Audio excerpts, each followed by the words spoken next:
Halo teman-teman, jumpa lagi di channel Auto Product.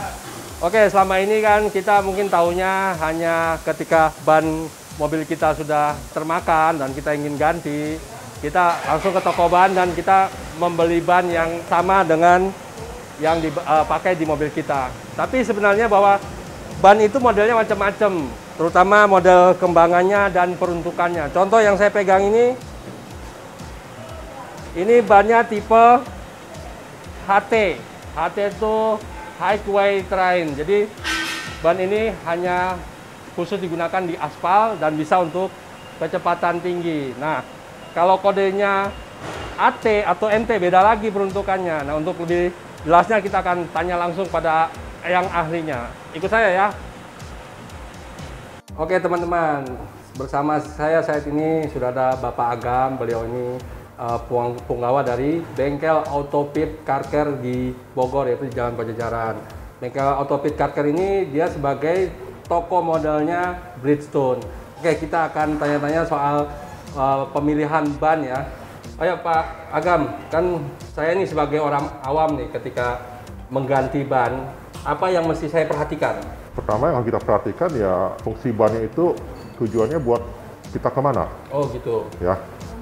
Dan kondisi jalan yang sering saya lewatin gitu ya. Jalan dilewatin, apa kita hanya buat pakaian pribadi sehari-hari dalam kota, ya, atau kita pakai buat off-road ininya, itu banyak pasti beda. Yang terutama yang pengguna SUV ya, SUV atau Jeep ya. Oh ya kan, saya juga pengen tahu nih, ada biasanya kalau standar dari pabrikan itu biasanya tipe ban yang digunakan di sebuah SUV itu apa Pak?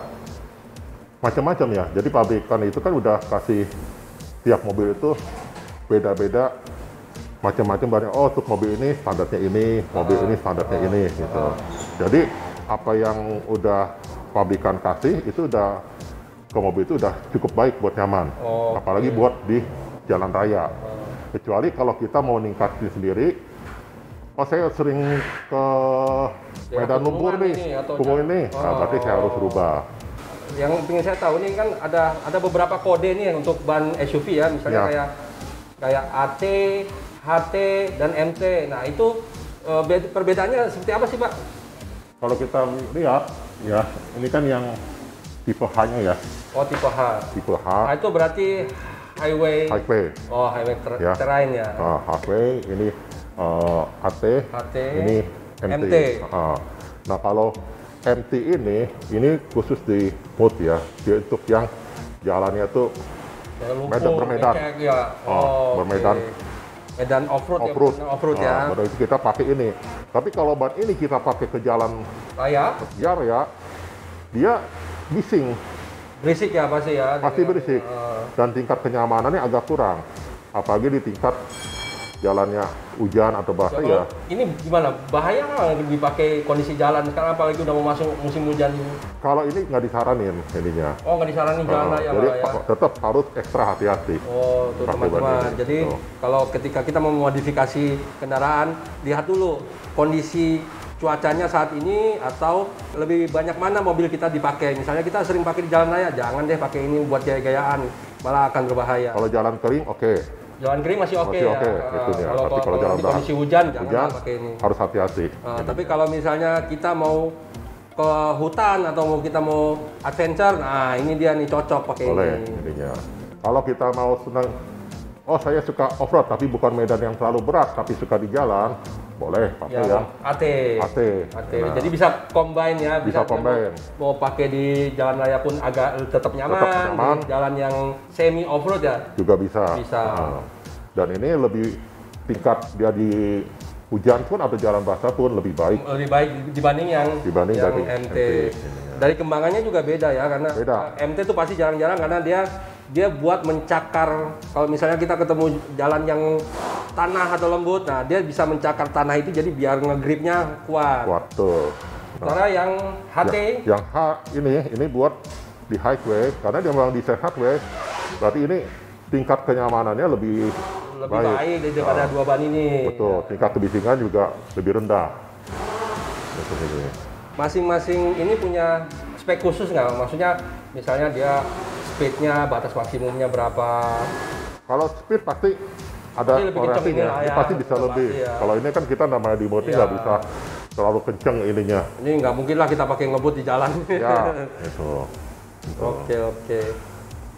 Oh ya Pak, untuk mengetahui misalnya, nih taruhlah ban ini Pak. Kalau kondisi dia udah mulai waktunya diganti tuh bisa lihat dari mana Pak? Nah, di sini kita kenal namanya TWI, ya, Street Wear Indicator. Di semua ban, baik ban mobil, ya, ban Maksudnya truk, ban mobil penumpang maupun SUV SUV, maupun apa itu semua ada. masih ada tanda ya? Nah, di bagian samping ini ada segitiga. Oh ya, oke. Ada 5 titik segitiga. Oh. Ada 5 titik dia? 5 titik. 1, 2, 3, 3, 4, 4, 5. 5. 5 titik.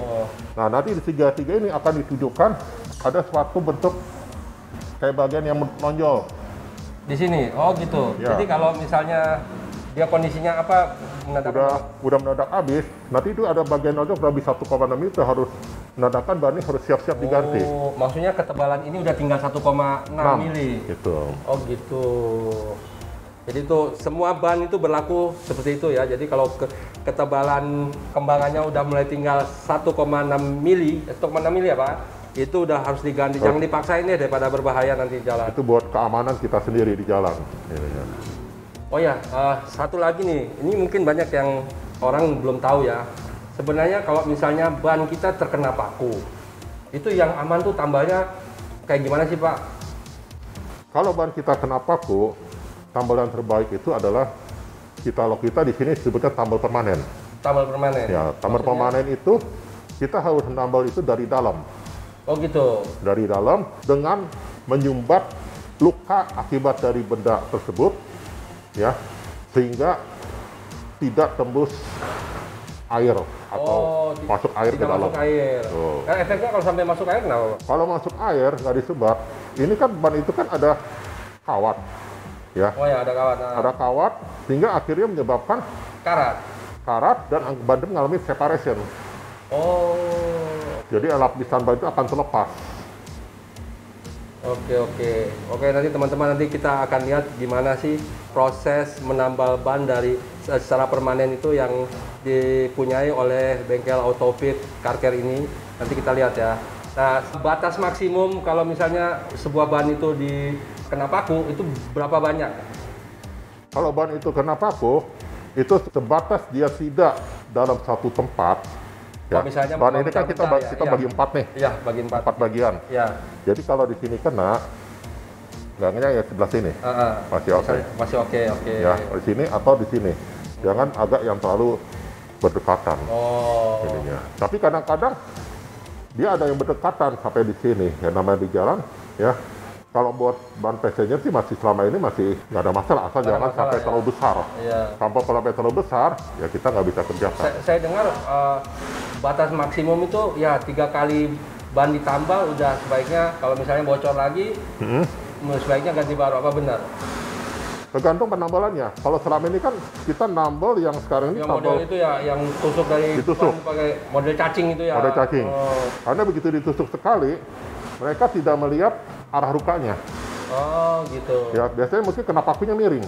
Karena mereka tambalnya tanpa lepas pelek, tanpa diperiksa secara detail, Iya. mereka akan menusuk kira-kira oh di sini. Oh, Sehingga- biasanya digedein kan lubangnya kan ya. Timbul lubang baru. Aturan dia lubangnya kemarin mereka tusuk kemari. Jadi malah Masih bocor. Oh, iya benar. Mereka lihat, wah ban saya masih bocor, bikin lagi yang baru, masukin lagi. Nah akhirnya lubang yang di luka ini jadi besar, Itu malah kalau kalian model Merusak. metode kayak gitu ngerusak malah. orang rusak. Kalau kita kan nge-repair di mana lubangnya arahnya miring 25 derajat, kita ikutin arah kemiringannya. Jadi benar-benar sesuai dengan arah lubangnya. Dan itu akan dijamin sampai batas TW itu, tambelan itu nggak bakal lepas. Terus apalagi kira-kira yang menyangkut ban ini yang perlu diperhatikan oleh pemilik ban? Kalau ban itu yang paling dasar yaitu satu angin. Angin. Ya, Oke. angin itu penting. Kalau kita sampai kurang angin, ban akan haus, ban akan rusak. Ya, lantas yang Atau dia kemakan sebelah. kemakan atau sebelah, gitu ya. betul. Jangan juga kelebihan. Kalau dia kekurangan angin, berarti sisi samping ini akan kemakan. Kemakan. Oh. Kalau dia kelebihan, sisi tengahnya akan kemakan. Oh gitu, malah iya. Karena kan dia kan kembung Ya. kan makin kembung ini yang kena makan. Nah, batas idealnya berapa Pak tekanan angin? Tekanan angin ini tuh kita bisa lihat di mobil tuh di bagian pintu supir, ya, itu di ada bawah itu ya, di tulang itu ya. ya itu ada tulisan Oke, gitu. oke. Tapi kalau standar rata-rata ya kurang lebih 32. 32 ya. Ya, gitu. Itu baik mobil kecil maupun mobil gede. Ya. Ini. Tapi kalau balik lagi, mobil ini sering kita sendiri atau kita banyak orang. Kalau banyak orang, tekanan pasti harus dinaikkan. Gitu. Oh ya, yang mungkin juga banyak pertanyaan dari pembaca ya. Jadi sebenarnya itu kalau kita beli ban baru, bener nggak sih kalau kita dapat yang produksinya misalnya udah 2 tahun lalu, itu nggak aman? Kalau saat ini kan berisi udah kasih peringatan, berarti 3 tahun masih oke. Oh, jadi 3 tahun walaupun disimpan di toko masih aman, masih bisa digunakan ya? Karena kita nyimpan dengan sesuai standar. Standar ya. Jadi ban ini tidak dihujankan, ditaruh tempat yang benar, ya. Suhu dengan suhu yang sesuai. Sedangkan kalau ban kita taruh di rumah, tapi suhunya panas, kena hujan, nah ban itu akan cepat rusak. Ininya. Nah, kalau dalam kondisi sudah terpakai, walaupun misalnya kita pakai 3 tahun, kembangannya masih bagus, apakah masih aman atau enggak? Kita harus periksa. Oh, harus periksa. Salah satunya mungkin lihat dari sisi samping. Oh, ini dia mungkin udah crack atau apa enggak gitu ya? apa gitu. Oh, kalau udah ada letak-letakan gitu, mendingan sebaiknya ganti ya, daripada nanti pecah di jalan. Betul. Nah, terus lihat dia punya tebal kembangnya. Kalau kembangnya udah tinggal, ya dari misal TWI udah 1,6, itu masih 1,8. Udah 3 tahun, ya udah mendingan ganti ya, udah 3 ganti, tahun. jaga gitu. Walaupun dia masih ada sisa 0,2 mili lagi gitu ya. Betul. Karena mungkin udah usia pakainya udah 3 tahun. Udah saat ininya Ya, gitu. jadi demi keselamatan Anda dan keluarga ketika mungkin nanti Anda pergi keluar kota, kondisi ban ternyata udah mendekati batas TWI, ya sebaiknya sebelum memutuskan keluar kota, ya sebaiknya ban diganti dulu. Terus habis itu kan cek angin benar kan? Berarti cek angin harus sering dikontrol. Apalagi kalau yang dia pakai angin biasa. Angin biasa harus lebih sering kontrolnya dibandingkan dengan yang pakai nitrogen. Karena kalau pakai angin biasa, ya dia lebih cepat. Oh gitu. Karena butirannya kecil. Dan kalau nggak salah, kalau angin biasa itu dia tingkat pemuaiannya lebih tinggi ya. Betul. Ketika kita mobil bergerak kan panas yang ditimbulkan dari roda itu kan. Jadi mungkin kita kalau udah jalan sekitar 3 jam atau 2 jam lah paling nggak berhenti dan cek kondisi ban. Ya, daripada nanti tiba-tiba tekanannya benar-benar tinggi dan ban pecah di jalan kan berbahaya juga. Kalau nitrogen kan sifatnya anginnya stabil. Oke.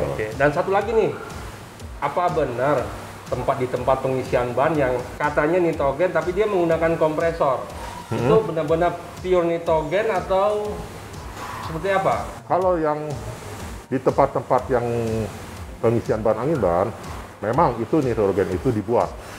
Oh dibuat ya, dibuat. Kan ada yang benar-benar dia pakai tabung kan? Pakai tabung. Jadi ada dua, ada yang pakai tabung, ada yang di tempat mereka buat. Mereka buat itu dia ada kompresor, ada mesin pembuat nitrogennya. Oke. Gitu. Oh, jadi sebenarnya itu memang proses pembuat nitrogen. Proses pembuatannya. Karena nitrogen sendiri kan yang kandungan yang ada di udara kan ya. Betul. Mereka pisahkan dari oksigen, mereka pisahkan jadi ke nitrogen aja. Betul. Oh, jadi tetap aman ya digunakan. Tetap aman. Selama alat yang digunakan sesuai standar. Sesuai standar. Betul. Nah, itu jadi teman-teman, jadi nggak benar kalau tempat pengisian yang sering Anda jumpai misalnya di SPBU, mereka kan menggunakan kompresor. Katanya itu bilang itu angin biasa, ternyata memang itu mesin untuk memproduksi nitrogen yang diambil dari udara bebas.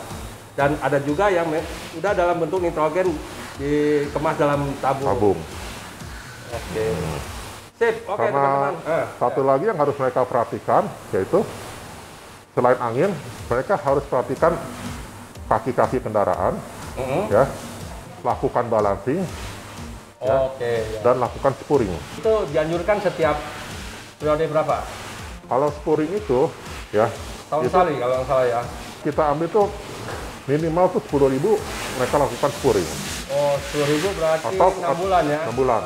Jadi setahun itu minimal 2 kali mereka lakukan. Setahun minimal 2 kali tuh. Gitu. Kalau balancing yang ngikutin pada saat spuring ya kalian ikutin ya. balancing ininya. Tujuan dari spuring dan balancing ini lebih ke arah apa? Kalau balancing itu satu lebih ke arah kenyamanan, ya kenyamanan. Kedua kaki-kaki itu akan lebih awet.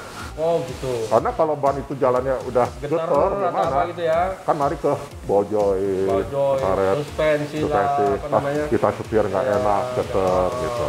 Nah kalau spuring itu kenyamanan kita nggak mungkin bawa mobil saya kan lari kiri, lari kanan, lari kanan.